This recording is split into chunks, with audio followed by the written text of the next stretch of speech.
Are you ready? తిరస్కరించబడములో సంతోషం. తిరస్కరించబడినప్పుడు సంతోషించండి. తిరస్కరించబడినప్పుడు సంతోషించాలా? ఎలా సంతోషిస్తాం? ఉద్యోగం కోసం వెళ్ళావు, అందరికి ఇచ్చారు, నీకెవలా? తిరస్కరించబడినప్పుడు సంతోషించు. నువ్వు ఆ అమ్మాయినే వివాహం చేసుకోవాలనుకున్నావు, కానీ ఆ అమ్మాయి నేను వివాహం చేసుకోను అంది. తిరస్కరించబడ్డావు, సంతోషించు. అందరికీ ప్రమోషన్ ఇచ్చారు, కానీ నీకు ప్రమోషన్ ఇవ్వాల, తిరస్కరించబడ్డావు, సంతోషించు. ఆ స్థలం నీకు వస్తుంది అనుకున్నావు, ఆ స్థలం నీకు ఇవ్వాల, తిరస్కరించబడ్డావు. ఏం చేస్తావు తెలుసా? సంతోషించు. Praise the lord. తిరస్కరించబడినప్పుడు ఎలా సంతోషిస్తాం? యేసు ప్రభు వారే చెప్పారు. వేదన గుండా వెళ్ళిన వాళ్ళకే తెలుసు, అటువంటి దుఃఖం గుండా వెళ్ళిన వాళ్ళకే తెలుసు తిరస్కరించబడినప్పుడు మనకున్న వేదన. నువ్వు ఎవరైతే కావాలనుకుంటున్నావో, ఎవరినైతే ఆశిస్తున్నావో వాళ్ళు వద్దు అన్నప్పుడు ఆ వేదన ఒక కత్తి తీసుకొని గుండెల్లో పొడిస్తే ఎలా ఉంటుందో అలా ఉంటుంది నీ పరిస్థితి. తిరస్కరించబడినప్పుడు నువ్వు సంతోషించగలవా? యేసు ప్రభువారు అనేది తిరస్కరించబడినప్పుడు నువ్వు సంతోషించు. ఎందుకు తెలుసా? తిరస్కరించబడినప్పుడు ఏ దుఃఖం గుండా వెళ్తున్నావో ఆయనకి తెలుసు. తద్వారా నీ దుఃఖాన్ని ఆయన సంతోషంగా మార్చగలడు. మత్తయి సువార్త 5వ అధ్యాయం 11వ వాక్యం 12వ వాక్యం. నా నిమిత్తము జనులు మిమ్మును నిందించి హింసించి మీ మీద అబద్ధముగా చెడ్డ మాటలెల్లా పలుకునప్పుడు మీరు ధన్యులు, సంతోషించి ఆనందించండి. హల్లెలూయా. సంతోషించి ఆనందించండి, పరలోకమందు మీ ఫలము అధికమగును. ఇలాగున వారు మీకు పూర్వమందుండిన ప్రవక్తలను హింసించిరి. సంతోషించండి, ఆనందించండి. ఈరోజు నేను చెప్పనా, ప్రజలు నిన్ను తిరస్కరిస్తున్నారా? వ్యక్తులు నిన్ను తిరస్కరిస్తున్నారా? అధికారులు నిన్ను తిరస్కరిస్తున్నారా? సంతోషించండి, ఆనందించండి. నీ దుఃఖాన్ని నేను సంతోషంగా మారుస్తా. మనం తిరస్కరించబడినప్పుడు ఎలా సంతోషిస్తామన్నయ్యా? తిరస్కరించబడినప్పుడు ఎలా ఆనందిస్తామన్నయ్యా? అసలు వివరం ఉందా లేదా నాకేం అర్థం కావట్లేదు అని ఒక తమ్ముడు అంటున్నాడు. తిరస్కరించబడినప్పుడు నువ్వేమో చెప్తావు, తిరస్కరించబడినప్పుడు సంతోషించు ఆనందించని. నువ్వు అలా చెప్తున్నావు, నాకు అసలు ఏం అర్థం కావట్లేదు అన్నయ్య. ఎలా సంతోషిస్తావు, ఎలా ఆనందిస్తున్నావు అంటే, మనము సంతోషించేది, ఆనందించేది ఆ ఉద్యోగం పోయింది, అబ్బా హల్లెలూయా నాకేమో సంతోషంగా ఉంది అని కాదు దానికి అర్థం. నువ్వు ఆ వ్యక్తిని వివాహం చేసుకోవాలి, ఆ అమ్మాయో అబ్బాయో తిరస్కరించారు, అబ్బా హహ అని, అది కాదు దానికి అర్థం. దానికి అర్థం ఏంటంటే, ఒకవేళ ఈ ఉద్యోగములో కానీ, ఈ వివాహములో కానీ, ఈ ప్రమోషన్లో కానీ నేను తిరస్కరింపబడ్డా, వేదన ఉంది, దుఃఖం ఉంది, నింద పడ్డా, ఎగతాళి మాటలు పడ్డా, కానీ దీని ద్వారా అవుట్కమ్, కనిపించబోయే ఫలితం చాలా గొప్పగా ఉంటుంది. దాన్ని బట్టి నేను సంతోషిస్తా. Praise the Lord. Hallelujah. Tamil Nadu Tirunelveli అన్న ప్రాంతములో అమెరికా దేశము నుండి ఒక దొరగారు తిరునెల్వేలి పట్టణానికి వచ్చారు సువార్త చేయడానికి. ఒక్కళ్ళ కూడా ఆయన సువార్త అంగీకరించాల. కొన్ని సంవత్సరాలు పరిచర్య చేశాడు. ఎవ్వరూ ఈయన చెప్తున్న మాటలు అంగీకరించాల, తిరస్కరించబడ్డాడు. అమెరికా దేశం నుండి ఉత్తరాలు రాశారంట, ఎవడ అంగీకరించట్లేదు, ఎందుకై వచ్చేయని. తిరస్కరించబడ్డాడు. దుఃఖంగా ఉంది, వేదనగా ఉంది. ఆయన ఉత్తరములో ఇలా రాసుకున్నాడంట, ఒకరోజు ఆహారం లేకపోతే ఒకళ్ళ ఇంట్లో ఆకలిగా ఉందమ్మా అంటే ఎలా ఆహారం పెట్టారు తెలుసా? ఒక 70-80 సంవత్సరాల క్రితం ఎలా ఆహారం పెట్టారంటే, ఇంటి ముందర ఒక గుంట తీసి అరిటాకేసి దాంట్లో పెట్టారంట ఈ దొరగారికి ఆహారం.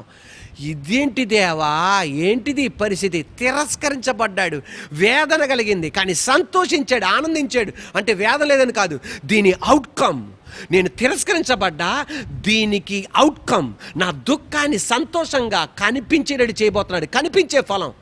ఈ రోజున తమిళనాడు తిరునెల్వేలికి వెళ్ళండి, 100 ఇంట్లో 100% 90 ఇంట్లో 90% ప్రతి ఇంట్లో దేవుని వాక్యం కనబడుతుంది.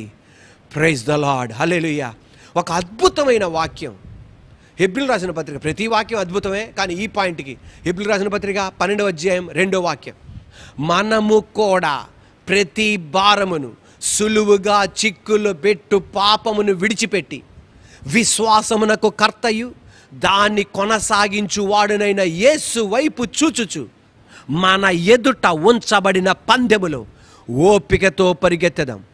ఆయన తన ఎదుట ఉంచబడిన ఆనందము కొరకై, ఈ మాట మళ్ళా చదవండి, ఆయన తన ఎదుట ఉంచబడిన ఆనందము కొరకై. చెప్తారా మళ్ళా? ఆయన తన ఎదుట ఉంచబడిన ఆనందము కొరకై. మళ్ళా ఆయన తన ఎదుట ఉంచబడిన ఆనందము కొరకై అవమానమును నిర్లక్ష్యపెట్టి తిరస్కరింపబడి సిలువను సహించి దేవుని సింహాసనం యొక్క కుడి పార్శ్వమున ఆసీనుడై ఉండెను. Praise the lord. ఆయన తన ఎదుట ఉంచబడిన ఆనందం కొరకై తిరస్కరింపబడ్డాడు. సొంత యోధా జాతి వాళ్ళు తిరస్కరించారు, అతని యొక్క సహోదరులు తిరస్కరించారు, శిష్యులు తిరస్కరించారు, స్వస్థత పొందిన వాళ్ళు తిరస్కరించారు. ఇంగ్లీష్లో కూడా చూడండి, book of Hebrews 12th chapter 2nd verse. Fixing our eyes on Jesus the pioneer and perfecter of faith, for the joy set before him he endured the cross, scorning its shame and sat down at the right hand of the throne of God. Hallelujah. ఆయనకి ముందల ఉంచిన ఆనందము కొరకై. Praise the Lord. Hallelujah. తిరస్కరింపబడ్డాడు, కొరడాతో కొట్టారు, కార్కించి ఉమ్మేశారు, సిలువలో వేలాడుతున్నాడు, నోటికొచ్చిన మాటలు అంటున్నారు. ఎంత తిరస్కరించబడి వేదన లేదా? శిష్యులు ఆయనకు దూరం అయిపోతే వేదన ఉందండి, చెమట బిందు రక్తంగా మారిందండి. తిరస్కరించబడినప్పుడు సిలువలో ఒక మాట అన్నాడు, my God why have you forsaken me. నా దేవా నన్ను ఎందుకు విడిచిపెట్టావు? తిరస్కరించబడినప్పుడు మన నోట్ల నుండి వచ్చే మాటలు అలాంటియే. ఆ వేదన గుండా వెళ్ళాడు ఆయన. ఆయనకి తెలుసు ఆ వేదన. కానీ తిరస్కరించబడినప్పుడు వద్దొద్దు, నాకు ఈ సిలువొద్దు అని కిందకి దిగల. ఎందుకు తెలుసా? ఆయన ముందల ఒక ఆనందం ఉంది. ఈ అవుట్కమ్ కనిపించే ఒక ఫలితం ఉంది. దాని కొరకు ఈ వేదన, ఈ తిరస్కరింపబడటం ఒక వారం రోజులే ఈ వేదన, ఒక నెల రోజులే ఈ వేదన, కొన్ని రోజులే ఈ వేదన. కానీ ఎంత తిరస్కరింపబడ్డానో దానికి మించిన ఫలితం కోట్ల రెట్లుగాను చూడబోతున్నావు. ఈరోజు నువ్వు ఆత్మహత్య చేసుకోకుండా ఉంటే, ఇల్లు విడిచిపెట్టకుండా నువ్వు ఉంటే, తిరస్కరించబడినప్పుడు నువ్వు నిలబడటానికి రెడీ అయితే ఎంతగా వేదన పొందావో దాని కోట్ల రెట్లుగా నువ్వు ఫలితం నువ్వు చూడబోతున్నావు. Praise the Lord. హల్లెలూయా. తిరస్కరించబడినప్పుడు సంతోషించు అంటే దానికి అర్థం ఉద్యోగం పోయింది అనా కానీ అనేది ఎందుకు తిరస్కరింపబడ్డావో తెలవదు, కనిపించే ఫలితం చూడబోతున్నావు. యోసేపు తిరస్కరించబడ్డాడు. ఎంత వేదనండి, సొంత అన్నయ్యలు చంపడానికి వచ్చారు. ఎంత వేదనండి, ఆ మేడం గారి నింద మోపారు. ఎంత వేదనండి. కీర్తనకారుడు అంటున్నాడు, వస్త్రాలు లేకుండా చెరసాల్లో కూర్చోబెట్టారంట అతన్ని, చేతులకి సంకెళ్ళు, కాలికి బోండాలేసి. ఎంత వేదనండి బాబు, వేదనే. తిరస్కరింపబడ్డాడు. కానీ దీని అవుట్కమ్, కనిపించే ఫలితం చాలా గొప్పది. హల్లెలూయా. Praise the Lord. దావీదు తిరస్కరింపబడ్డాడు అభిషేకింపబడినందుకు, రాజుగా అభిషేకింపబడినందుకు తిరస్కరింపబడ్డాడు. ఎంత వేదనండి. సొంత మామయ్య, అత్తయ్య, స్నేహితులు అందరూ తిరస్కరించారండి. ఎంత వేదన. కానీ కనిపించే ఫలితం కొరకు పక్కన పెట్టేశాడు అంతే. హల్లెలూయా. కన్యక మరియ, గాబ్రియల్ దేవదూత శుభ సమాచారం అందించగానే ఆమె తిరస్కరింపబడింది. నువ్వు గర్భము ధరించి కుమారుని కనేది, అతనికి ఇమ్మానుయేల్ అని పేరు పెట్టదు. భాషాంతర దేవుడు మనకు తోడు, యేసు అని పేరు పెడతావు. మీకు తెలుసండి, కాబోయే భర్త ఏమనుకుంటాడు? అలాగే జరిగింది. తిరస్కరింపబడింది. కానీ వేదనే. ఊరోళ్ళందరూ ఎగతాళిగా మాట్లాడుతున్నారు. వివాహం కాకుండా గర్భవతి అయింది. ఇప్పటి కాలంలో అబార్షన్ సెంటర్లు ఉన్నాయి, అప్పటి కాలంలో లేవు. రచ్చబండ దగ్గర తీసుకొచ్చి రాళ్ళతో కూడా చంపుతారు. అవమానమే, నిందే. తిరస్కరింపబడింది. కానీ నాకు వద్దు దేవా, అమ్మో ఈ అవమానం నేను పడలేను, అమ్మో ఈ నింద నేను పడలేను, నా భర్త నన్ను వదిలేస్తాడు, నా వల్ల కాదు నా అనుకుని ఉంటే, మీకు తెలుసా, అవుట్కమ్ చూసేది కాదు, కనిపించే ఆ ఫలితం చూసేది కాదు. తిరస్కరింప వేదన ఉంది, కనిపించే ఫలితం కొరకు ఈ వేదన అనుభవించడానికి ఇష్టపడింది. యోసేపు దేవాది దేవుడు చెప్పాడు, ఆమెతో పాటు నువ్వు ఉండాలి. దేని బిడ్డలారా, వాళ్ళ అమ్మ నాన్న నేను అనుకుంటున్నాను, ఆమె గర్భవతి అయితే ఆమె కావాలంట బేట. నువ్వు బుద్ధి ఉందా, వివరం ఉందా, తెలివితేటలు ఉన్నాయా? కాదు, దేవుడు చెప్పాడు. నింద మోయాల్సి వచ్చింది, వేదన అనుభవించాల్సి వచ్చింది, తిరస్కరింపబడ్డాడు. అయినా అవుట్కమ్ ఒక అద్భుతం నేను చూడబోతున్నా. Praise the Lord. నజరేతు నుండి బెత్లెహేముకి కన్యక మరియా యోసేపు నజరేతు నుండి బెత్లెహేముకి వెళ్ళడానికి 90 మైళ్ళు. 90 మైళ్ళు అంటే గాడిద మీద, గుర్రంలాగా పరిగెత్తలేదు ఇది, గాడిద మీద. అందులో ఈమె 9 మాసాలు నిండు నెలల చూలాలు, నిండు నెలల గర్భవతి. 7 రోజులు పట్టింది ప్రయాణం చేయడానికి. అక్కడికి వెళ్తే ఒక్కళ్ళ సత్రం ఇవ్వట్లా, ఇల్లు ఇవ్వట్లా, ఏమి ఇవ్వట్లా, తిరస్కరింపబడింది. ఇంత అవసరమా? ఈ సిట్యువేషన్ మనం చూస్తుంటే, ఈ పరిస్థితి చూస్తుంటే అసలు దేవుడి వల్ల జరిగినట్టు కాదు ఇది.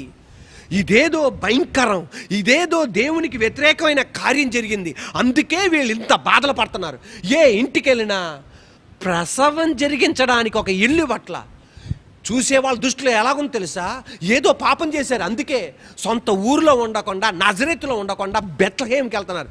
అంత మట్టికే కాదు, ఎవరు చోటు ఇవ్వట్ల, ఎవరు స్థలం ఇవ్వట్ల.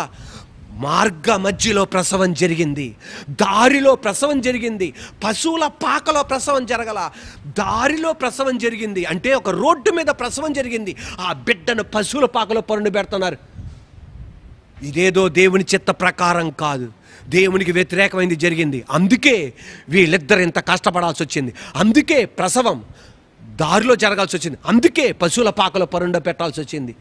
ఈరోజు నేను చెప్పనా, దేవుని కృప నీ మీద ఉంది, దేవుని దయ నీ మీద ఉంది, దేవుని చిత్త ప్రకారం నువ్వు ఉన్నావు. ఈరోజు సతమతం అయిపోతున్నావా, అతలాకుతలంగా మారిపోతున్నావా? పరిస్థితులు చూసి దేవుడు వీళ్ళని పిలవలా, దేవుడి చిత్తంలో లేరు, అందుకే ఇలా జరుగుతుంది అనుకుంటున్నావా? Praise the Lord. తిరస్కరింపబడిన అవుట్కమ్ కోసం గొప్ప ఫలితం వాళ్ళు చూడగలిగారు. నజరేయుడైన యేసయ్య అధికారం గల నామములో ఈ రోజున నువ్వు తిరస్కరింపబడుతున్నావా? భయపడద్దు. తిరస్కరింపబడుతున్న నువ్వు, ఆ వేదన వేదనే, దుఃఖం దుఃఖమే, కానీ నీ దుఃఖాన్ని సంతోషంగా మారుస్తాడు. 9 మాసాలు మోసిన తల్లి లేబర్ రూమ్కి తీసుకెళ్తారు, ప్రసవ వార్డుకి తీసుకెళ్తారు. ఆమె పడే వేదన భయంకరం. కానీ ఆ వేదన పడుతున్నప్పుడు భర్త వచ్చి, వేదన పడకు సంతోషించు, వేదన పడకు సంతోషించు అంటే బీపీ పెరిగిపోయి అంటది, నువ్వు పడి వేదన తెలిసిద్ది అంటది. నేను అనేది తిరస్కరింపబడినప్పుడు వేదన పడొద్దని కాదు నేనేది. 9 మాసాలు మోసినప్పుడు ఆ డెలివరీ టైములో, ప్రసవ టైములో దేవుడికి ఆమెకి తప్ప ఇంకొక స్త్రీకి, ఇంకొక పురుషుడికి తెలవదం పడే వేదన. కానీ అవుట్కమ్, కనిపించే ఫలితం కొరకు ఈ కొన్ని గంటల వేదన, కొన్ని నిమిషాల వేదన తట్టుకుంటుంది. ఆ బిడ్డను చూడగానే ఆ వేదనంతా మారిపోద్ది. ఈరోజు తిరస్కరింపబడుతున్నావా, వేదన గుండా వెళ్తున్నావా, వాడిని కొంచెం భరించు, నీ అవుట్కమ్ గొప్పగా ఉండబోతుంది. Praise the Lord. హల్లెలూయా.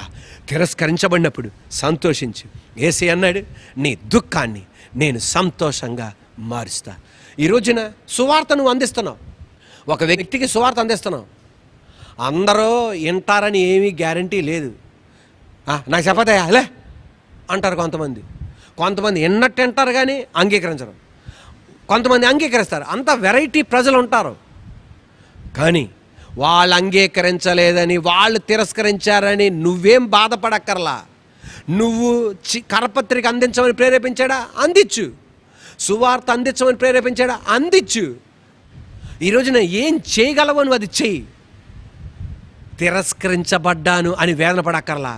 కొన్ని రోజుల తర్వాత నువ్వు అవుట్కమ్ చూస్తావు, దాని ఫలితం నువ్వు చూస్తావు.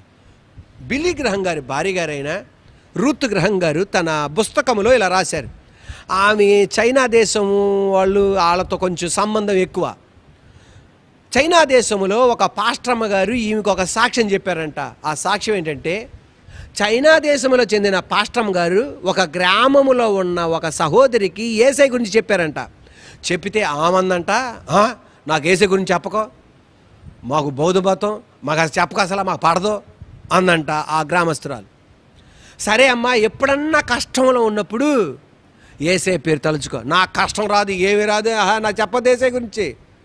సరే నీకేం చెప్పను, ఎప్పుడన్నా కష్టంగా ఉంటే అప్పుడు తలంచుకో యేసయ్యని. సరే అప్పుడు చూద్దాంలే అని వాళ్ళు ఏం చేస్తారంటే, ఆ గ్రామం వాళ్ళు అడవిలోనికి వెళ్ళి గడ్డి కోసుకొని వస్తారు పశువుల కోసం. అలాగే ఒక రోజున ఈమె గడ్డి కోసుకోవడానికి అడవి లోపలంటే మరీ అడవి లోపలికి వెళ్ళరు, కొంచెం దూరం వెళ్ళి అక్కడ గడ్డి కోసుకోవడానికి వెళ్ళింది. గడ్డి కోసుకొని వెనకాల ఒక బ్యాగ్ లాగా ఉంటుంది, ఆ బ్యాగ్లోని గడ్డి కోసుకొని ఆ బ్యాగ్లోకి వేసేస్తుంది. అలా గడ్డి కోసుకొని వేస్తుండగా ఒక పొదలోండి ఒక శబ్దం వినబడుతుంది. ఏంటా అని చూడగానే పులి. ఆమెకి అర్థమైంది నన్ను ముక్కలుగా చేస్తుందని. ఆ క్షణములోనే ఆ పాస్టరమ్మ గారు చెప్పింది గుర్తుకొచ్చింది, యేసయ్యని తలంచుకో. ఇంకేమీ తెలవదు, గట్టిగా జీసస్ అని కేకలు పెట్టింది. అక్కడ పొదలో ఉన్న పులి ఈ మీదకి రాలేదంట, పారిపోయింది. అప్పుడు తిరస్కరింపబడింది ఆ పాస్టరమ్మ గారు. కానీ అవుట్కమ్ కొన్ని రోజుల తర్వాత దేవుడు బయట తీసుకొచ్చాడు. ఈరోజు నజరేయుడైన యేసయ్య నామములో తిరస్కరించబడ్డావా? సంతోషించు, దేవుడు కార్యం చేస్తాడు. యేసయ్య నీ దుఃఖాన్ని సంతోషంగా మారుస్తాడు.